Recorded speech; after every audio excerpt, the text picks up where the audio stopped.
Rei da eterna glória. O Senhor esteja convosco. Ele está no meio de nós. Proclamação do Evangelho de Jesus Cristo segundo João. Glória a vós, Senhor. Estava próxima a Páscoa dos judeus e Jesus subiu a Jerusalém. No templo, encontrou os vendedores de bois, ovelhas e pombas e os cambistas que estavam aí sentados. Fez então um chicote de cordas e expulsou todos do templo, junto com as ovelhas e os bois. Espalhou as moedas e derrubou as mesas dos cambistas. E disse aos que vendiam pombas: tirai isso daqui, não façais da casa de meu pai uma casa de comércio. Seus discípulos depois lembraram-se mais tarde que a Escritura diz: o zelo por tua casa me consumirá. Então os judeus perguntaram a Jesus: que sinal nos mostras para agir assim? Ele respondeu: destruí este templo e em 3 dias o levantarei. Os judeus disseram: 46 anos foram precisos para a construção deste santuário, e tu o levantarás em 3 dias? Mas Jesus estava falando do templo do seu corpo. Quando Jesus ressuscitou, os discípulos lembraram-se do que ele tinha dito e acreditaram na Escritura e na palavra dele. Jesus estava em Jerusalém durante a festa da Páscoa. Vendo os sinais que realizava, muitos creram no seu nome. Mas Jesus não lhes dava crédito, pois ele conhecia a todos e não precisava do testemunho de ninguém acerca do ser humano, porque ele conhecia o homem por dentro. Palavra da salvação. Glória a vós, Senhor.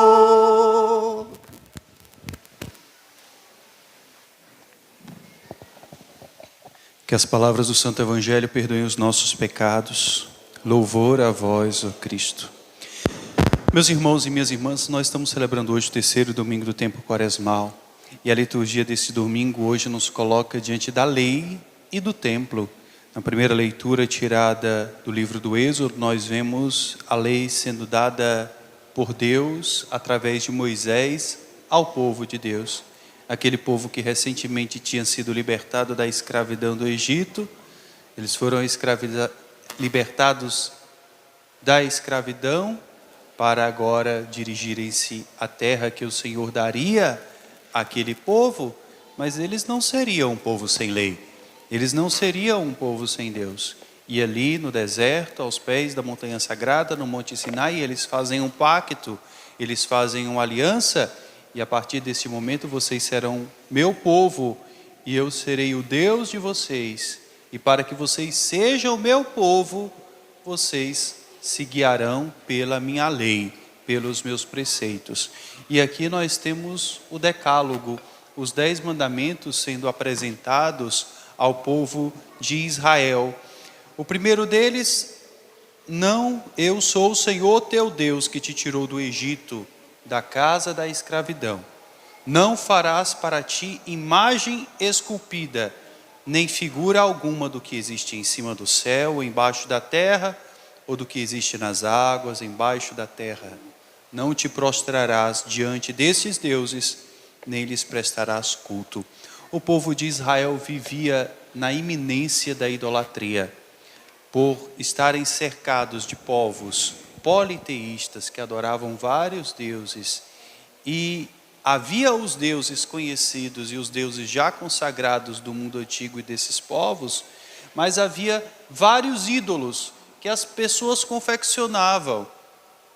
Pegava-se um pedaço de madeira, esculpia-se um ídolo e colocava aquele ídolo dentro de casa para ser adorado, e a partir daquele momento esse é meu ídolo protetor, a partir desse momento esse é o meu Deus, e começava-se ali a venerar aquele ídolo, aquela imagem esculpida, era feita a veneração, a adoração do ídolo, muito mais do que veneração.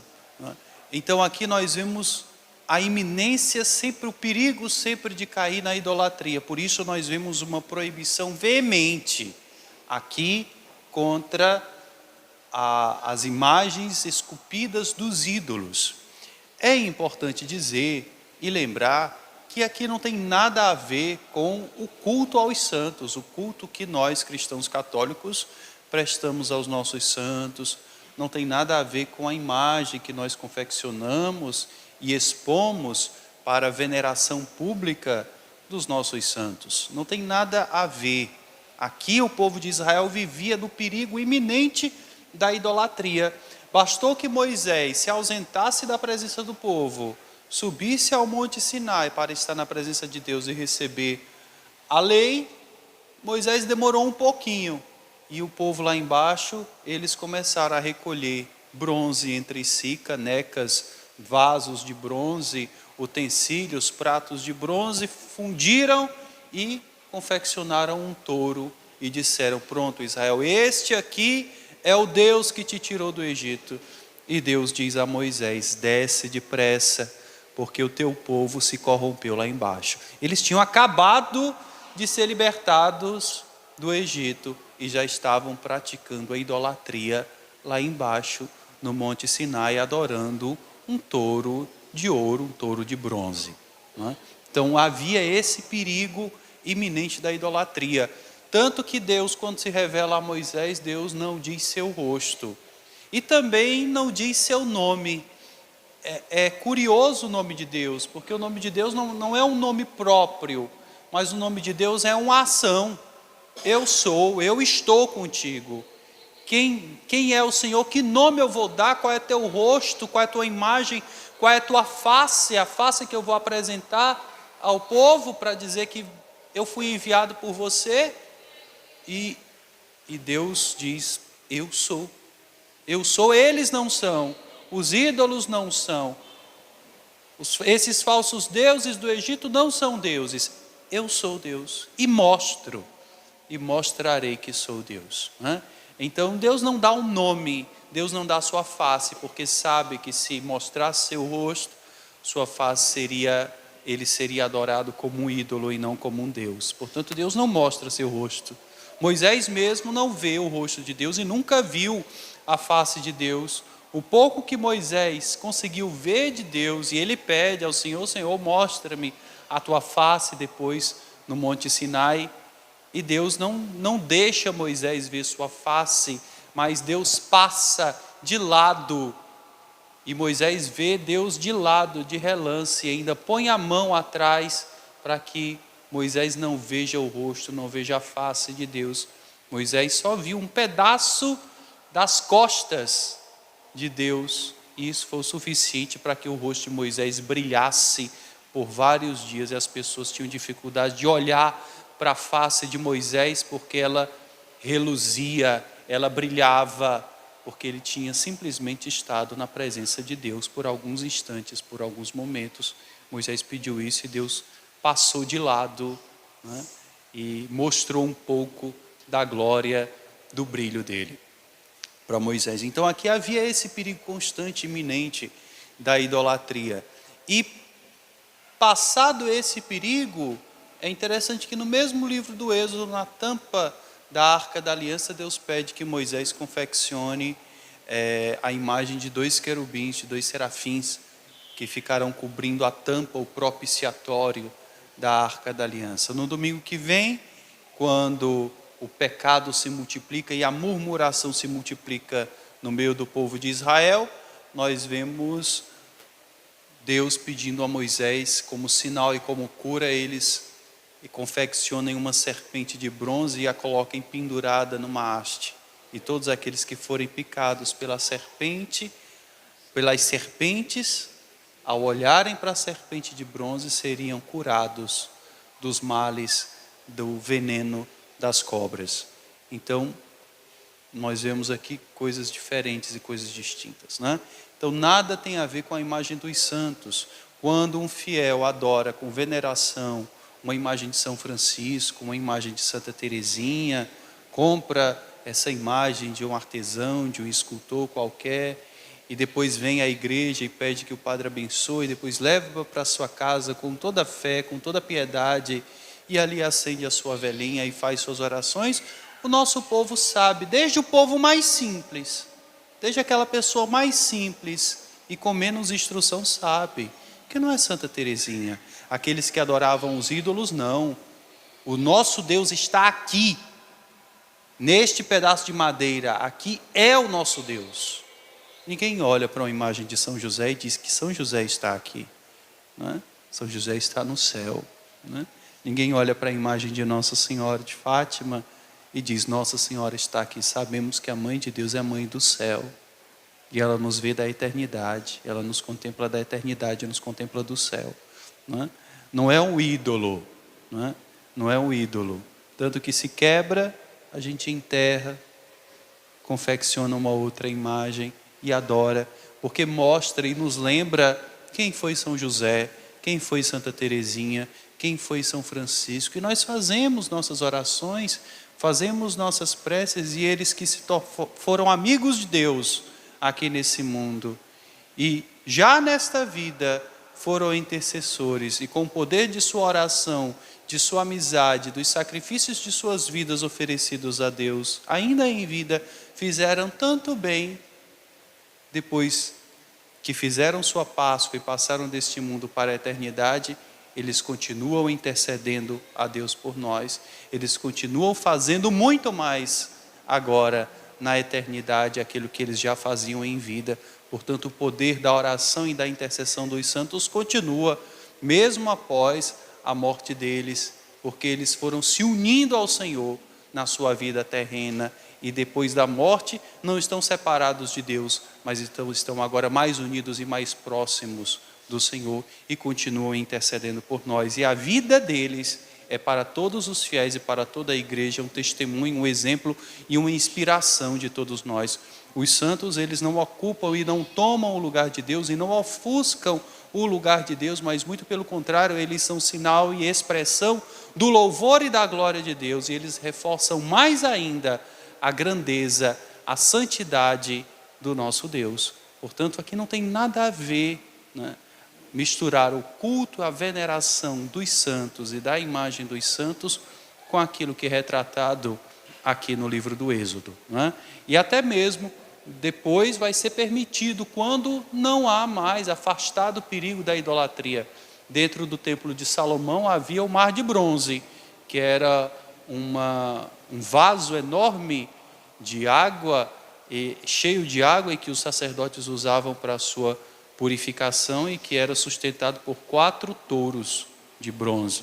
Dentro do Santo dos Santos, no templo, havia a imagem de 2 anjos que iam do chão até o teto, e as suas asas abertas, uma asa tocava numa parede e encostava no chão, na ponta da asa do outro anjo, que encostava na parede e tocava na asa do outro anjo. Isso dentro do Santo dos Santos, no templo de Jerusalém, não é? Então, quanto a essa questão da escultura das imagens, não é? O perigo aqui era a idolatria, e quando afastado o perigo da idolatria, aí se torna permitido, não é? Até Deus pede que seja feito e que sejam confeccionadas algumas imagens, já no Antigo Testamento. E na plenitude dos tempos, Jesus se revela como a imagem do Pai. Filipe pede a Jesus, Senhor, mostra-nos o Pai, e isso nos basta. E Jesus diz a Filipe, Filipe, há tanto tempo eu estou convosco, há tanto tempo eu estou no meio de vocês e você ainda não percebeu. Quem me vê, vê o Pai. Eu sou a imagem do Pai. Então Jesus se revela e se apresenta como a imagem perfeita do Pai, não é? Então aqui reforça exatamente o dever e a adoração que nós devemos prestar somente a Deus. Ainda hoje nós vivemos no perigo, nesse perigo da idolatria, porque temos os ídolos modernos, né? Temos os ídolos de hoje, e nós adoramos as coisas, e nós adoramos as pessoas, e nós damos às coisas o lugar de Deus, damos às coisas uma demasiada importância, damos às pessoas uma demasiada importância, adoração, que que só é devido a Deus. Então a gente tem que tomar muito cuidado para, ainda nos dias de hoje, não cair nesse risco, nesse perigo da idolatria às coisas e da idolatria às pessoas. Depois, a santidade do nome de Deus. O nome de Deus é santo e o nome de Deus não deve ser pronunciado de qualquer forma ou de qualquer maneira, porque quando você fala o nome, você invoca a pessoa. Você se depara, encontra alguém na rua, enquanto você não souber o nome da pessoa, aquela pessoa é um completo desconhecido para você. Mas a partir do momento em que você descobre o nome, sabe qual é o nome, a partir daquele momento você agora estabelece uma relação, um vínculo com a pessoa. Ele não é mais um desconhecido, ele não é mais um sem nome, ele agora é o João, ele agora é o Pedro, ele agora é o Tiago, e todas as vezes que eu pronunciar esse nome, ele vai olhar para trás, porque eu estou chamando ele. E assim é o nome de Deus. E o nome de Deus, ao nome de Deus, os judeus tinham tanta veneração e tem tanto respeito que o nome de Deus não era pronunciado por nada. Tanto é que até hoje não se sabe ao certo a correta pronúncia do nome de Deus, né? Nós temos alguma estimativa, alguma ideia de como deveria ser o nome de Deus, porque havia uma festa, a festa do nome do Senhor, que era pronunciada uma única vez, e os israelitas ouviam o nome de Deus com toda a piedade, com toda a devoção, com a cabeça baixa, porque o nome do Senhor seria invocado sobre o povo. Uma única vez era dito o nome de Deus. E isso era tão grave que até na escrita, o nome de Deus era escrito sem vogais. Uma palavra que não tem vogal, uma palavra que não pode ser pronunciada. Você não consegue pronunciar qualquer palavra sem vogal. Então, o nome de Deus é escrito sem as vogais, para que não houvesse perigo de o leitor, mesmo lendo de uma forma desatenta, caísse no perigo de pronunciar o nome do Altíssimo em vão. Na liturgia católica, o nome de Deus nunca deve ser pronunciado, né? Inclusive, a Congregação para a Doutrina da Fé estabeleceu uma norma, mandou uma circular para todos os bispos, né, em 2005 ainda, se eu não me engano, alertando os bispos e chamando a atenção para esse cuidado, de que o nome de Deus não seja pronunciado na liturgia católica, nas nossas missas, não é? Para manter e resguardar esse mandamento e também para não ferir os nossos irmãos judeus, né, que se sentem ofendidos quando o nome de Deus é pronunciado em vão. Portanto, tem até cantos na nossa liturgia, os grupos de canto, fiquem atentos a isso, que há alguns cantos que pronunciam o nome de Deus. Santo, santo é Deus do universo, ó Senhor. Então, cuidado, o próprio autor reescreveu essa letra.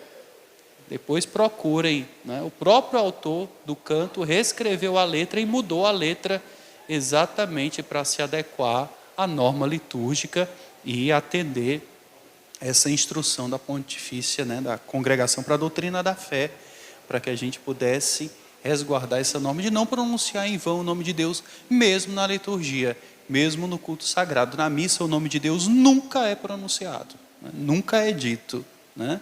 Nunca é dito, mesmo a missa toda sendo direcionada ao Pai do céu, mas nunca é dito o nome de Deus, né? Não pronunciarás o nome de Deus em vão. Depois, guardar a santidade, o dia santo do Senhor. Aqui nós estamos na lei antiga, e a lei antiga guardava o sábado era o dia de descanso, era o dia do repouso, né? O sábado era o dia do Senhor. O Senhor criou o céu e a terra em 6 dias, e no 7º dia descansou.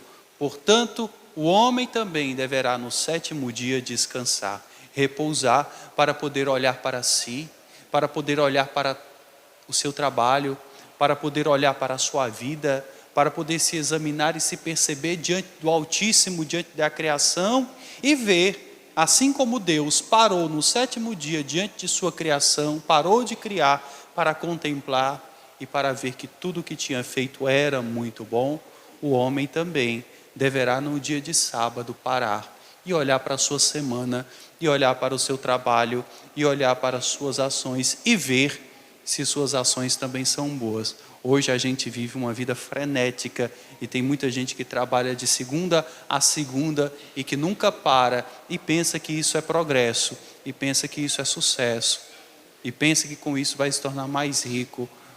Cuidado com isso você se perde, né? Com isso você perde o sentido do trabalho, né? Você perde o sentido do trabalho, você perde o sentido de suas ações. As pessoas hoje não param mais, não conseguem mais parar. Tem um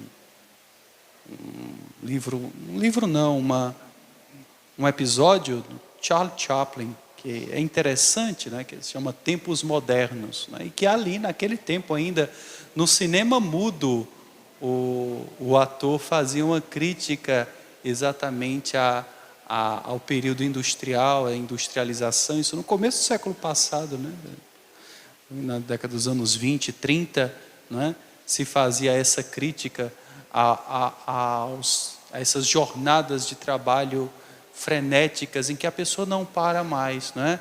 E não tem mais, o trabalho não é mais criativo, não é mais para o homem, mas o homem é para o trabalho, né? E ali ele faz uma crítica de um operário, né? E o único trabalho do operário era acochar um parafuso, né?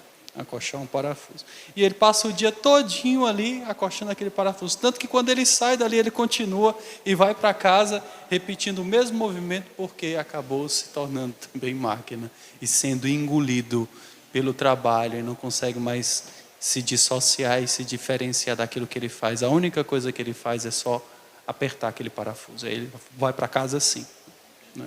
A crítica que o artista faz, exatamente porque os homens não param, as pessoas não param mais, né? Nós guardamos o domingo é o dia do Senhor, o domingo é o dia da ressurreição, e a igreja cristã, desde o princípio, desde o dia da ressurreição do Senhor, tomou o domingo como dia do Senhor, como um dia seu, né? Portanto, nós não observamos mais o sábado. Os judeus ainda guardam o sábado, os cristãos não guardam o sábado, os cristãos guardam o domingo é o dia da comunidade, o domingo é o dia do encontro, o domingo é o dia de ir ver Jesus ressuscitado, de tocar o ressuscitado. Tomé, foi necessário que ele estivesse no meio da comunidade, no meio dos seus, no grupo dos apóstolos, unido a eles, para poder ver o Senhor, para poder tocar no Senhor. E nós precisamos, né, guardar o domingo para Deus, guardar o dia do Senhor, né, guardar esse dia para o Senhor, e guardar este dia também para nós, né? Depois os outros mandamentos, né? Honrar pai e mãe. Interessante aqui uma curiosidade: pai e mãe se colocam abaixo dos mandamentos que se destinam a Deus, né?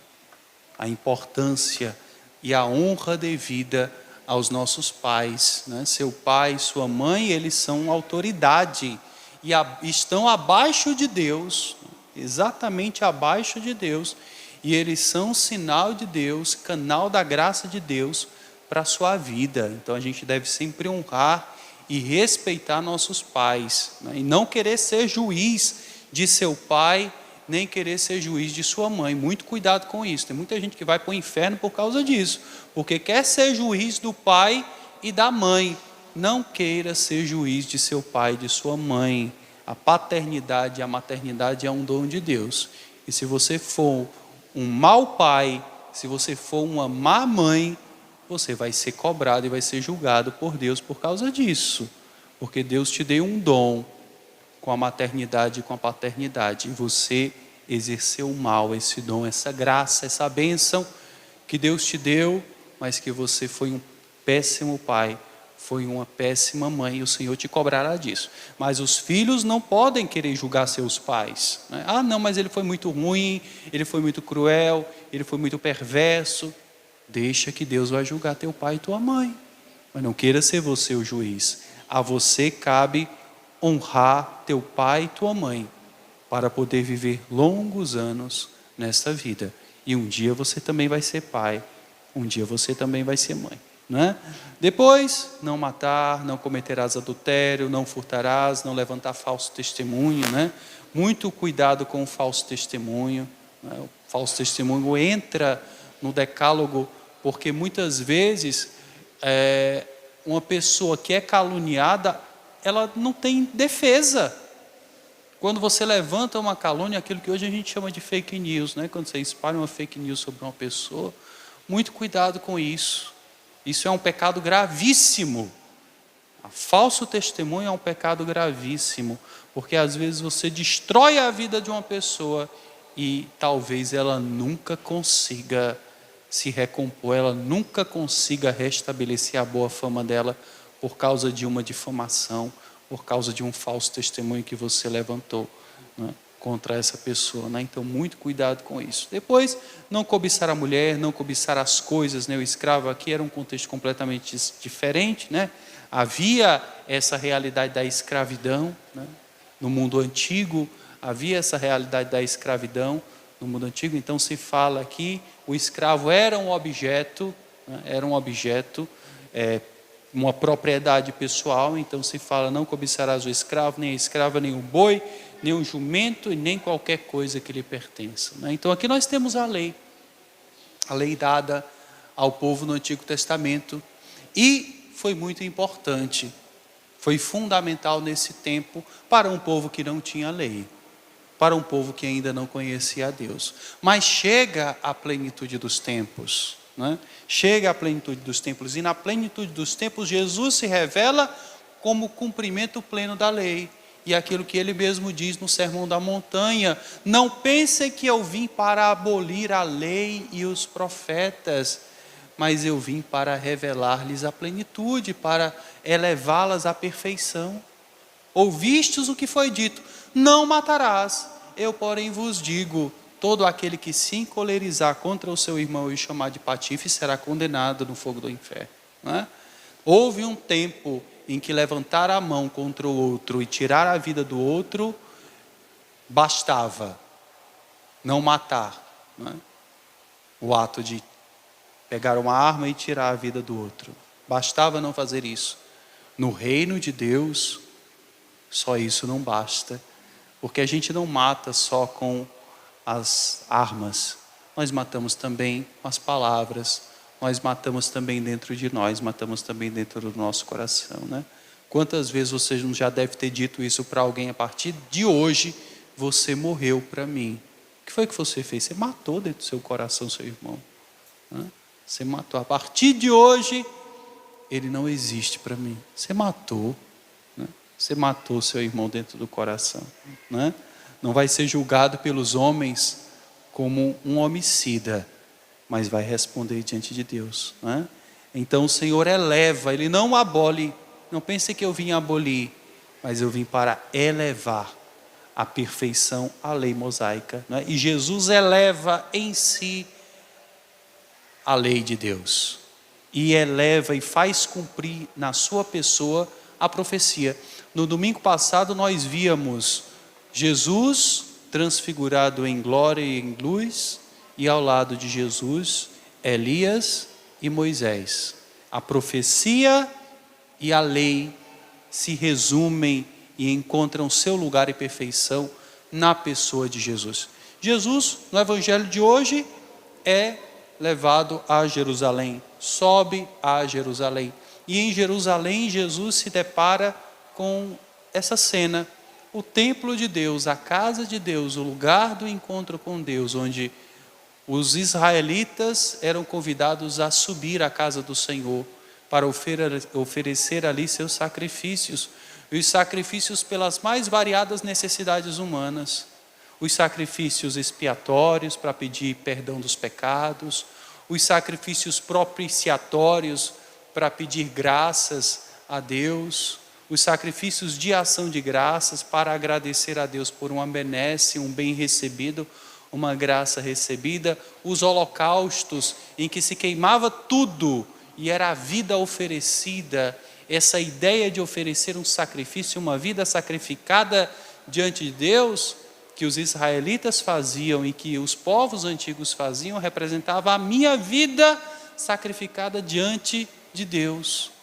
Eu não posso oferecer minha vida porque só tenho uma, mas a vida de uma ovelha eu ofereço, e essa vida, a vida dessa ovelha representa a minha vida oferecida a Deus, para pedir uma graça, para pedir o perdão, para agradecer por uma benesse recebida, uma graça, um dom, uma colheita farta, pela fartura dos rebanhos. Este ano todo o rebanho conseguiu se reproduzir em quantidade e em qualidade, então se sacrificava um animal, uma vida, para agradecer a Deus por esse dom. Houve uma colheita excepcional este ano, então se pegava uma parte da colheita, as primícias da colheita, e se sacrificava a Deus, e se queimava a Deus, né? E tudo isso era um sinal, no mundo antigo, de gratidão a Deus, de louvor, de pedido, de prece, de oração. É interessante dizer que esta forma de se relacionar com Deus, ela já era caduca no Antigo Testamento, ao ponto de Deus dizer por meio do profeta Ezequiel, por meio do profeta Jeremias, de dizer: eu odeio, do profeta Isaías, eu odeio o culto que vocês me prestam. Eu tenho nojo do incenso que vocês queimam para mim, porque vocês oferecem para mim um sacrifício manchado de sangue. O dia em que vocês sacrificam a mim é o dia em que vocês praticam a injustiça, é o dia em que vocês praticam a iniquidade e oferecem um holocausto, oferecem um sacrifício para mim e acham que tudo fica puro para vocês, mas o coração não se converte, o coração não muda, o coração não se arrepende, muito pelo contrário, se reitera. Vocês acham que me compram com o sangue de bois, de touros, de ovelhas que oferecem para mim.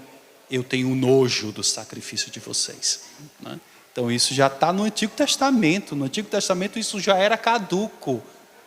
Jesus sobe ao templo e se depara com essa cena. O templo de Deus, a casa de Deus, acabou se transformando numa casa de comércio, porque em torno do templo de Jerusalém acabou se formando uma zona de comércio muito intenso.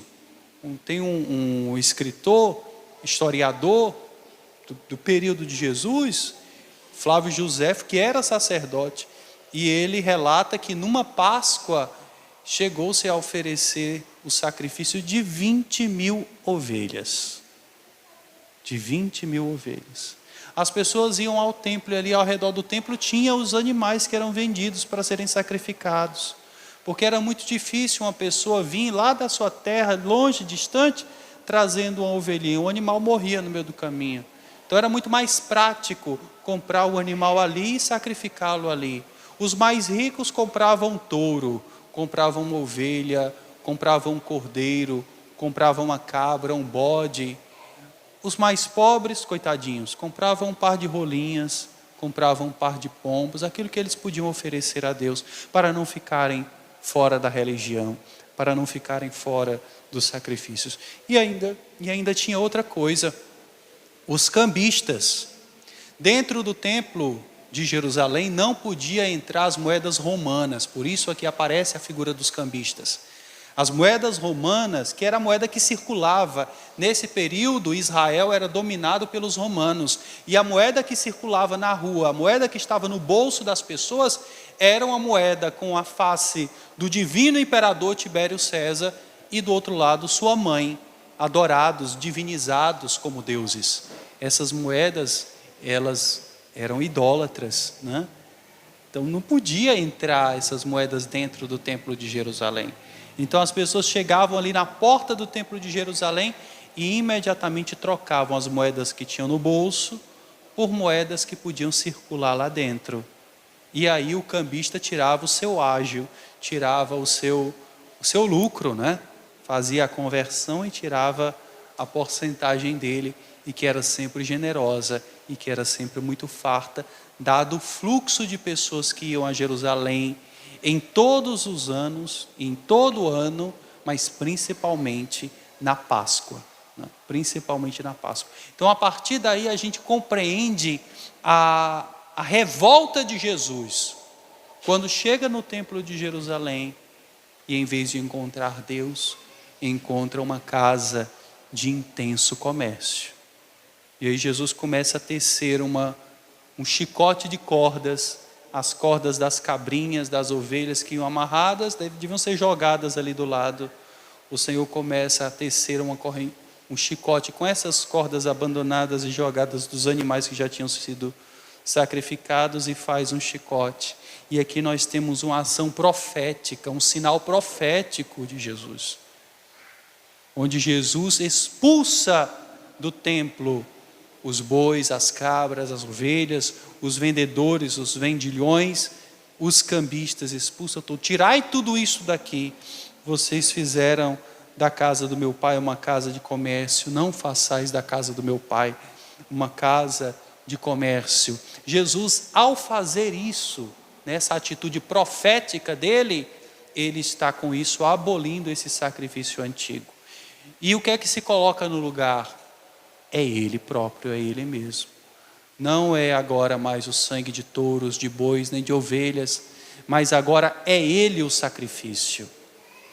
Depois Jesus diz, os judeus, vendo aquela atitude de Jesus, eles perguntam: mas que sinal você nos mostra para poder agir assim? Que autoridade, quem te deu autoridade para agir dessa forma e para agir dessa maneira? E Jesus aqui diz uma palavra que é um tanto quanto enigmática: destruí esse templo e em 3 dias o levantarei. Jesus não falava do templo de Jerusalém, embora faça essa alusão à destruição do templo de Jerusalém, que aconteceu no ano 70 por parte dos romanos, não é? Mas Jesus aqui falava claramente do templo do seu corpo. Destruí esse templo e em 3 dias o colocarei de pé. Jesus é agora o novo templo de Deus. É agora em Jesus que nós encontramos a Deus. E em Jesus há essa maravilhosa coincidência agora. Ele é o templo, ele é a casa, ele é a morada de Deus entre os homens. São João, no prólogo do seu evangelho, ele diz isso textualmente: e o verbo divino se fez carne e habitou entre nós. Jesus é agora a morada de Deus entre os homens. Ele agora é o novo templo. Ele agora é o sacerdote que oferece ao Pai o perfeito sacrifício, o sacrifício que agrada a Deus. Ele é agora o cordeiro que se imola e que se entrega. Ele é agora o altar sobre o qual nós todos oferecemos no sacrifício dele o sacrifício ao Pai. Quando você vem para cada missa que a gente vem trazendo algumas intenções dentro do nosso coração. Nós trazemos várias intenções de todos os tipos. Intenções pela morte de alguém querido, intenções pelo aniversário de alguém, intenções para agradecer por um filho que passou no vestibular, intenções para pedir um emprego, intenções pela cura, pelo restabelecimento da saúde de alguém. A gente traz isso dentro do coração da gente.